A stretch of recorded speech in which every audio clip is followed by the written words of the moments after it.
Kasus gelar perkara khusus yang berada di Barreskrim harus ditunjukkan Pak Jokowi datang menunjukkan ijazah. Kalau dari ekspektasi tentu kan kita berangkat dari dasar yang sama. Kita ingin transparansi, profesionalisme, akuntabilitas dan kemudian kredibilitas dari institusi Polri yang selama ini kan jargonnya presisi gitu. Tapi sayang tadi sejak awal kasus ini pun nggak presisi. Kenapa?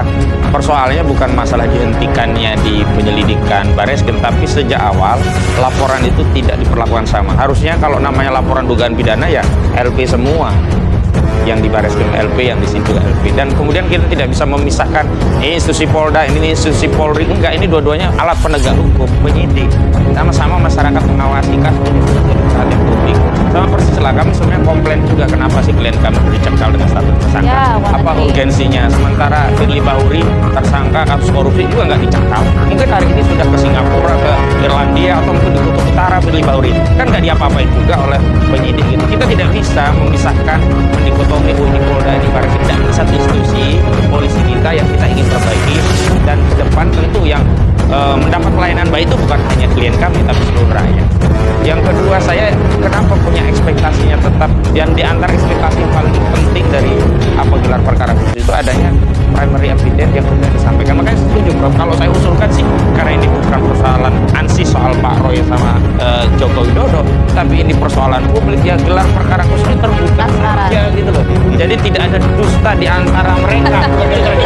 Tidak ada dusta di antara mereka begitu loh. Dan kita tinggal menilai gitu. Artinya apa? Ini juga akan menjadi momentum bagi institusi polisi untuk menimbulkan kepercayaan publik kepada institusi Polri. Tapi kan ya. Anda kan juga tahu juga bahwa ekspektasi Anda itu ya juga sulit terwujud juga kan. Mas Rifai udah berkali-kali ngomong nggak akan terjadi itu. Itu hal yang berbeda. Kita kan punya harapan, dan harapan itu sebenarnya bukan harapannya Pak Roy, bukan harapan kami, itu harapan rakyat.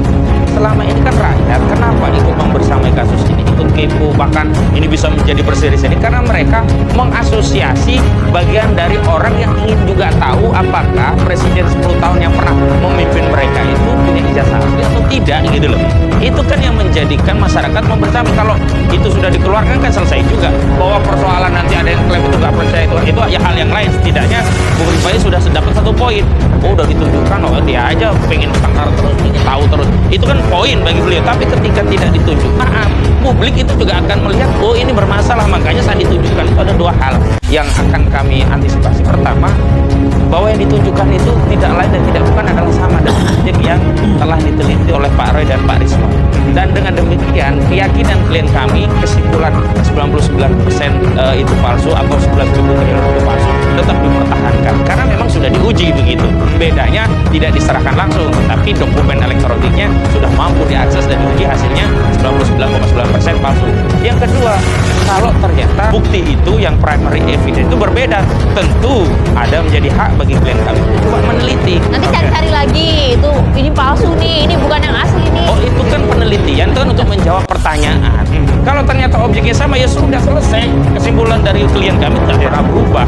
Bahkan yang menarik adalah begini loh ya, penelitian itu hanya bisa dibantah melalui dua hal. Pertama, ada koreksi dari peneliti ketika ada faktor-faktor yang belum dikumpulkan, dia mengubah kesimpulan. Yang kedua, ada review dari peneliti lain yang menyatakan itu keliru dari sisi metode dan seterusnya. Nah, dua hal ini tidak pernah ada yang membantah. Bahkan ada Ketua Partai Umat itu yang membuat review justru menegaskan bahwa kesimpulan yang dibangun oleh Rizwan Hollansiani pada sulit atau bahkan bisa dikatakan mustahil dibantah. Oke. Pak Rifai gimana?